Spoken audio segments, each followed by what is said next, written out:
কেন মালিক আমায়, কি করে শুকুর তার করিয়া দায়।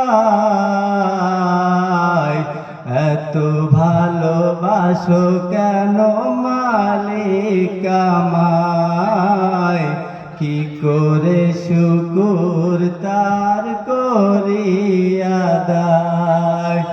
আমার এই কণ্ঠে তুমি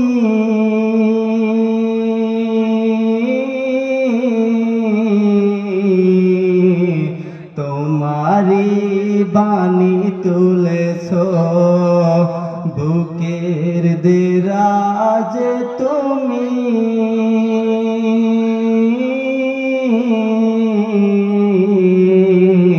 কোরআনে স্থান দিয়েছো।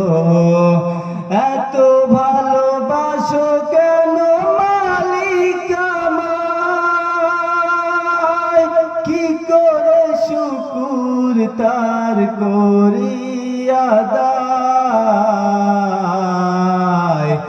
এত ভালোবাসো কেন মালিক আমায়, কি করে শুকুর তার করিয়া দায়।